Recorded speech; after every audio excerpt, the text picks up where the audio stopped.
আজকে বিশেষ নিবেদনে রয়েছে মোস্ট হরার স্টোরিটার নাম ভয়। আমি ছোট থেকেই ডানপিটে, ভয়টাও ছিল না বললেই চলে।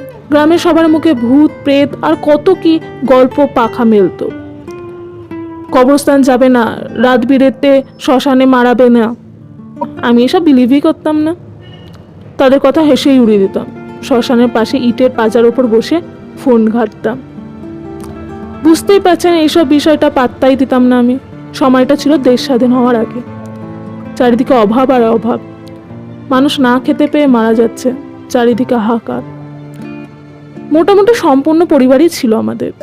ভাগ্য শুনে একটা চাকরি জুটেছিল দিনাজপুরে বিরলে, স্কুল মাস্টারের। সেকালে রাস্তায় এত গাড়ি ছিল না, লঞ্চ স্টিমারও ছিল না, আকাশে বিমানও উঠতো না, ছিল শুধু গরুর গাড়ি টাঙা। ছুটি পেলে ট্রেনে বাড়ি ফিরতে বড় ঝুঁকি পোহাতে হতো। ট্রেন থেকে নামার পর নদী পার করা, ঘন্টার পর ঘন্টা ফেরি করে বাড়ি পৌঁছাতাম। এক ঈদে বাড়ি ফিরছিলাম, ট্রেন লেট ছিল। যখন পাঁচপাড়ি স্টেশনে নামলাম রাত তখন 10টা বাজে। বুঝতে পারলাম আজ কপালে খুব দুঃখ আছে, টাঙ্গা ফেরি কিছুই হয়তো পাবো না। বেশ কয়েকজন বলল স্টেশনে ফেরত যেতে, সকালে রওনা হতে। মন মানল না, আমি বেরিয়েই পড়লাম। বাইরে কোনো টাঙ্গাও পেলাম না, আগত্যা হাঁটতেই লাগলাম। ভাবলাম ফেরিঘাট পর্যন্ত হেঁটে হেঁটেই যাই, যদি কিছু মিলে যায় তবে পার হয়ে যাব। ওপাশে গেলে শর্টকাট রাস্তায় ভেতরে আগেই বাড়ি পৌঁছাবো। ভেতরে একটা সাহস পেলাম। কতদিন পর বাড়ি ফিরছি, মনটা খুব খুশি খুশি লাগলো। কানের কলি গুনগুন নিয়ে চলছি।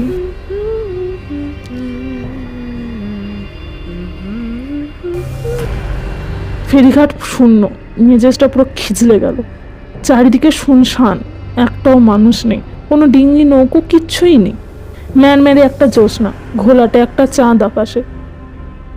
হাতের ব্যাগ দুটো মাটিতে রেখে বসলাম। শরীর ক্লান্ত, খুব ক্ষুধা পেয়েছে, পিপাসাও পেয়েছে, তন্দ্রা মতো হয়ে গেলাম। হঠাৎ কার যেন কান্নার শব্দ ঘুমটা ভেঙে গেল। কে যেন কাঁদছে, কান্নায় কষ্ট মেশানো। কান্নাটা মুহূর্তের জন্য মনটাকে দ্রবীভূত করে দিল।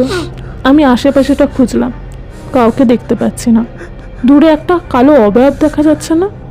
আমি এগিয়ে গেলাম, দেখলাম জীর্ণ শীর্ণ একটা উলঙ্গ লোক, হাঁটুর মাঝখানে নিজে মাথাটা গুজে আছে। আমি কাছাকাছি যেতেই পায়ে পড়ে গেল। বাবু, আমার খুব বিপদ, সাহায্য করুন। কি হয়েছে? আমার বোন গলায় ফাঁসি দিয়েছে বাবু। কেউ ওর লাশটা পোড়াতে চাইছে না, পুরুত ঠাকুরও না বলে দিয়েছে। আমি কি করতে পারি তোমার জন্য? মামা, আমার বাড়িতে চলুন, লাশটাকে বস্তায় ঢুকে নদীর জলে ফেলে দিই। কেন? কিছু কাঠ খড় জোগাড় করো, চিতা বানিয়ে জ্বালিয়ে দাও। না বাবু, এমনটা করলে ওরা আমাকে এক ঘরে করে দেবে। আমি গরিব মানুষ, কেউ কাজ দেবে না, না খেতে পেয়ে মরে যাবো বাবু। আমার মনটা খুব খারাপ হয়ে গেল লোকটার জন্য। তার সাথে চললাম ছন্ন ছাড়া হওয়া একটা ঘরে। ঘরের ভেতরটা কুটু গন্ধ। ঘরে ঢুকে দেখলাম খাটের ওপর একটা লাশ, শত ছিন্ন একটা কাপড়ে কোনো রকমে ঢেকে রয়েছে। মামা আসুন, একটু বসুন। আমি আর একটা বার দেখি বোনটাকে চিতায় জোগাড় করতে পারি কিনা।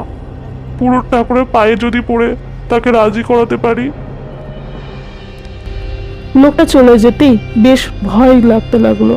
একটা লাশ সামনে নিয়ে বসে রয়েছি, ক্ষুধা তেষ্টা বেশ জানান দিচ্ছে। মনে হচ্ছে জল না পেলে তেষ্টায় বুঝি মরা যাব। এমন সময় বাড়ির কাছে কোথাও যেন একটা চাপা কলের শব্দ পেলাম। জল পড়ছে, কি মিষ্টি শব্দ!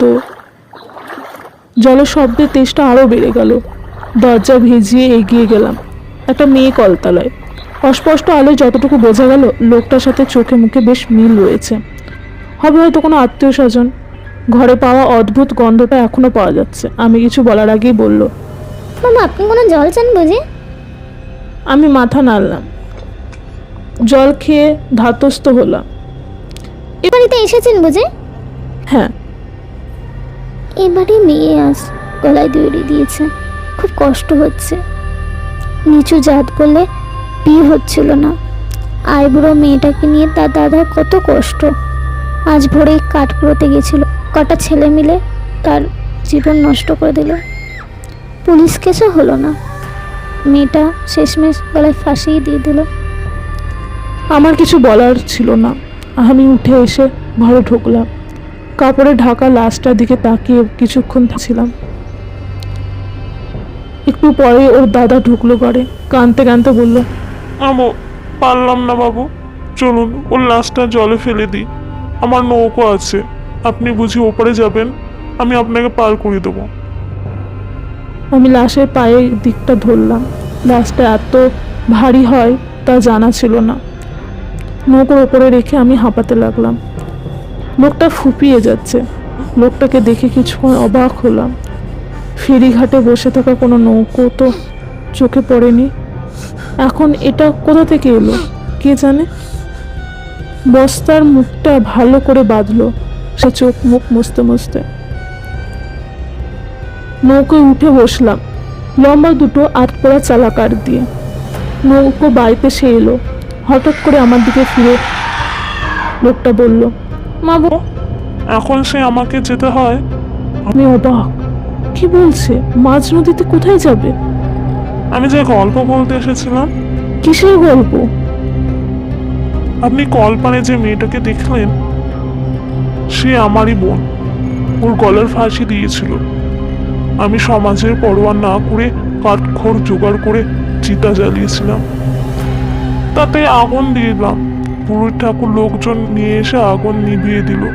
বোনের আধপোড়া লাশটা নিয়ে আমি যে বসেছিলাম ওখানে, আমাকে সবাই মিলে এক ঘরে করে দেয়। আমিও গলায় ফাঁস দিয়েছিলাম পরের দিন। বহু বছর ধরে এই রাতে কাউকে না কাউকে এই গল্প শোনাতে চলে আসি। যাই বাবু, আপনি ভয় পাবেন না কিন্তু। আমি চোখের পলক ফেলতেই দেখলাম নৌকোয় আমি একা, কেউ নেই কোথাও। আমি ভয়ে কাঁপতে শুরু করলাম।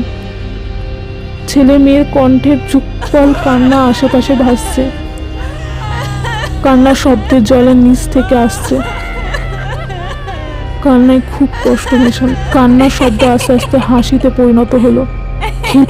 খিলখিল করে একটা নারী কণ্ঠ আসছে, অপার্থিব হাসি। আমি জ্ঞান হারালাম। পরের দিন নদীর ওপরে আমাকে কয়েকজন লোক আবিষ্কার করে। মুখে ফেনা ভাসছিল। বেশ কিছুদিন জ্বরে ভুগছিলাম সেবার। এখনো সেই লোকটার চেহারা আমার চোখে ভেসে আসে। কানে বাজে তার কণ্ঠ। বাবু, আমি খুব বিপদ, আমার একটু সাহায্য করুন।